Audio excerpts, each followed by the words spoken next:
ഈ outfit from scratch എന്ന് പറഞ്ഞിട്ട് വീഡിയോ കാണുമ്പോൾ ഞാൻ കരുതുമായിരുന്നു, കാശ് കൊടുത്ത് തുണി മേടിച്ചിട്ട് എങ്ങനെ ഔട്ട്ഫിറ്റ് ഫ്രം സ്ക്രാച്ച് എന്ന് പറഞ്ഞിട്ട് വീഡിയോ ചെയ്യുന്നതെന്ന്.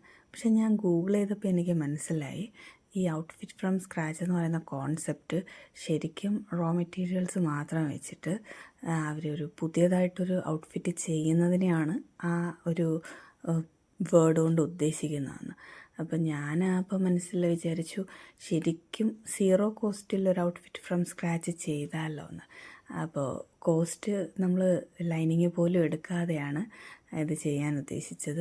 ഇത് പഴയൊരു സാരിയാണ്. ഇത് വെച്ചിട്ടൊരു പാവാടയും ടോപ്പും കുഞ്ഞിന് വേണ്ടി ചെയ്യാൻ വേണ്ടിയാണ് ഉദ്ദേശിച്ചത്.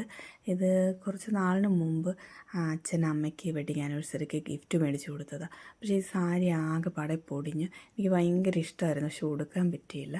അതിന് മുമ്പ് ഇത് ഉടുത്ത് പൊടിഞ്ഞ് നാശഗതിയായിപ്പോയി.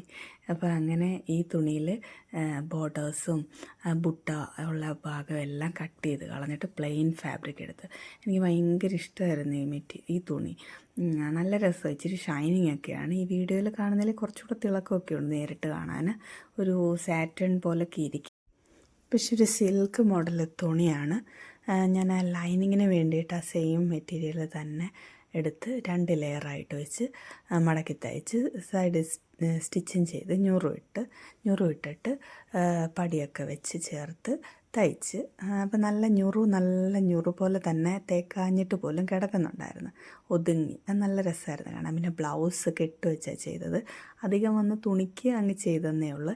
അതിൽ ബുട്ട ഒന്നും ഉള്ള ഭാഗമൊന്നും എടുക്കാതെ പ്ലെയിൻ ഫാബ്രിക് എടുത്തപ്പോൾ ഇത്രയേ ഉള്ളായിരുന്നു. പിന്നെ ഇച്ചിരി വെറൈറ്റി ആയിട്ട് ചെയ്യാമെന്ന് കരുതി കെട്ടൊക്കെ വെച്ച് ബാക്കിൽ 2 കെട്ട് കഴുത്തേ കൂടൊക്കെ കെട്ട് വെച്ചിട്ടാണ് ചെയ്തത്. അപ്പോൾ ഇതാണ് എൻ്റെ ശരിക്കുമുള്ള ഔട്ട്ഫിറ്റ് ഫ്രം സ്ക്രാച്ച്.